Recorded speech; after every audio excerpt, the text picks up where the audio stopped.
जय जय श्री राम। भारत माता की जय।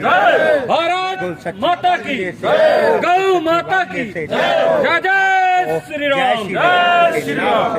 जिला लघु सचिवालय बोलता हुआ नजर आएगा, हाथों में तख्तियां लेकर यहाँ विश्व हिंदू परिषद व बजरंग दल के ये जो अभी कुछ दिनों में ग्रूमिंग गैंग जिसको बोलते हैं या दावा जिहादी दावा ग्रुप हैं, जो जैसे झिंगूर बाबा था, जमालुद्दीन, हजारों कन्याओं को, हिंदू कन्याओं को इन्होंने ये बनाया हुआ जिहाद। एक तो इनका बन गया कि गजवा हिंद करना है। अब गजवा हिंद तो इनको सामने दिख रहा है कि हिंदू जागा हुआ है और आमने सामने की लड़ाई में गजवा हिंद नहीं कर पाएंगे।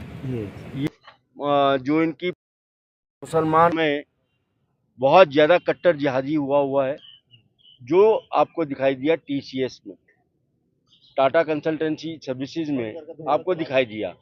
आपका जो अयान नाम का लड़का अमरावती में जो हर कोचिंग उसमें जाके अपना एडमिशन कराता था और वहाँ लड़कियों को इकट्ठा करके उनके साथ दोस्ती करके पार्टीबाजी में और उसके बाद धीरे धीरे ब्लैकमेलिंग करके, और ये बहुत सारी, ये वही सोच है, ये आज की नहीं है।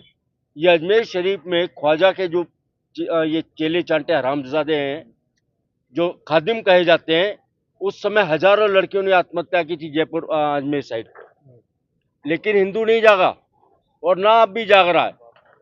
बच्चियां क्या करती है? आत्महत्या करती हैं। आप हिंदुओं को जगाने का कार्य बिल्कुल जगाने आए हैं और हम कहेंगे कि ऐसी बेटियां आत्महत्या ना करें, इन छिलों को बहनचोद पूरा काट दें। गाली मत निकालिए। सभ्य समाज सभ्य समाज कहाँ है? कहाँ है सभ्य समाज? कहाँ है सभ्य समाज? वही क्यों नहीं काट दिया गया इनको? जब पुलिस गिरफ्तार करी थी वहाँ क्यों नहीं काट दिया गया? वहाँ क्यों नहीं काटा गया? क्यों हिंदू सोया हुआ है? क्यों इनके ऊपर उस समय आक्रमण नहीं हुआ? क्यों हिंदू की तलवारें ये गर्दन काट देते हैं कि हमारे अल्लाह को ये कह दिया, हमारे अल्लाह? क्या गलत कहा था अनूपुर ने? क्या इनके हदीस में नहीं है जो पूछा था अनूपुर ने? तो अगर मैंने इनको गाली दी, इनको इनकी औकात दिखाई, ये बहन चलाना करते ही नहीं करते। गलत कह दिया क्या मैंने? तो वो भी जो मुख्य आरोपी अनिदान वो भी लापता है। क्यों नहीं?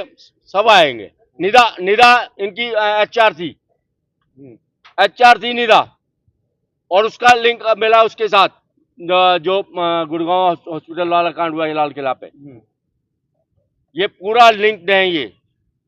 ये चीजें हम चाहते हैं कि इनकी गिरफ्तारी हो, इनको सरेआम फांसी हो और इनको नपुंसकता के इंजेक्शन दिए जाएं। धर्मांतरण करा रहे थे वो? धर्मांतरण भी कराए, मतांतरण, धर्मांतरण आप जो भी कह सकते हैं वो हुआ। गौ मांस खाने के लिए मजबूर किया हरामजादों ने। हमारी बच्चियों को एचआर तक नहीं सुना क्योंकि मुसलमान थी। किसी भी मुसलमान को हिंदुस्तान में जितनी कंसल्टेंसी है, चाहे वो कितना पढ़ा लिखा हरामजादा क्यों ना हो, मुल्ला, चाहे वो बीकॉम एनटीटी वगैरह एनईटी जो भी क्लियर किया हो, बीटेक हो, किसी साले को नौकरी नहीं मिलनी चाहिए हिंदुस्तान में। आज किससे मिलने आए हैं?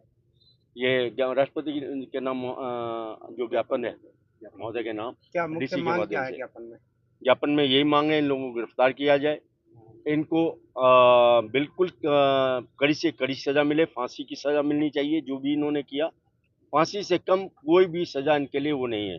और मैं फिर आज आप लोगों के माध्यम से कहना चाहूंगा अपनी बच्चियों को, बेटियों को, वो इन चीजों को ओपन होने के बाद कोई सुसाइड ना करे। इन छिले हुए छिलकों को काट दे। मरना तो ही है, मर रही हो, इन छिले हुए छिलकों को काट के मरो। आप बार बार प्रशासन के पास जाते हैं मगर कार्रवाई नहीं होती, तो प्रशासन क्या है? मैं तो इस प्रशासन के माध्यम से कई बार सैनी जी को कह चुका हूँ, मुख्यमंत्री जी को। उनकी धर्मपत्नी यहाँ थी कि जंगल में एक ही शेर है, तो करनाल में क्या हो रहा है? कभी जाओ ना चोला बाजार, बैठे मेहंदी लगाने वाले मुल्ले कैसे कर रहे हैं वहाँ। यहाँ हमारी बहन बेटियों का हाथ पकड़ने का हक किसने दिया इनको? ये रेडियां लगा के बैठे और जो ड्रामे कर रहे हैं, चूल्हा रिपेयर करने के बहाने घरों में घुस रहे हैं। कौन है? बांग्लादेशी है, रोहिंग्या है। इजाजत कौन देता है उनको घर में घुसने की? भाई साहब, घर में किसी को पता है? नाम पता है? ये तो हम जानते हैं ना, उनकी टोन से साले मुल्ले हैं, खबीस की औलाद है, सुअर की औलाद है, हम जानते हैं ना। तो हम बोलेंगे, मुझे किसी का डर नहीं है, मुझे किसी उसका डर नहीं है कि कोई आएगा कहेगा सर तन से आओ सालो, वो था ना हिंदू, नास्तिक हिंदू मुसलमान, सलीम जिंदा है, बोलता है ना कि ये क्या है, कोई कुरान मोहम्मद ने नहीं लिखी, लेकिन ये उस चीज को लेके चल रहे हैं। अलग अलग उस समय की सारी जो हदीसें पढ़ो ना, अरे अपनी हदीसें तो तुम पढ़ते नहीं हो। कहते मैला चाट लग गया तुम्हारी उंगली पे, उसको 3 बार चाट लो, पाक हो जाओगे। ऐसी मानसिकता के लोग कैसे रह रहे हैं हिंदुस्तान में? ये गांधी और नेहरू की सोची समझी साजिश थी। गांधी वो था, उसने आजादी नहीं दी, उसने हिंदुस्तान को बंटवारा दिया। कहता था मेरी लाश पे पाकिस्तान बनेगा। पाकिस्तान तो बना, लाश गिरी, लेकिन किन की? मासूम हिंदुओं की। मासूम हिंदुओं की लाशें गिरी। मस्जिदों में शरण ली शरणार्थियों ने, कहा निकालो इनको, ये मुसलमानों की जायदाद है, ये हिंदू कैसे वहां रह सकते हैं? ये था गांधी। कैसे यहां रोका गया जाते हुए मुसलमानों को? क्योंकि गांधी हिंदुओं के लिए मुंह में राम और बगल में छुरी रखता था मुसलमान रूपी।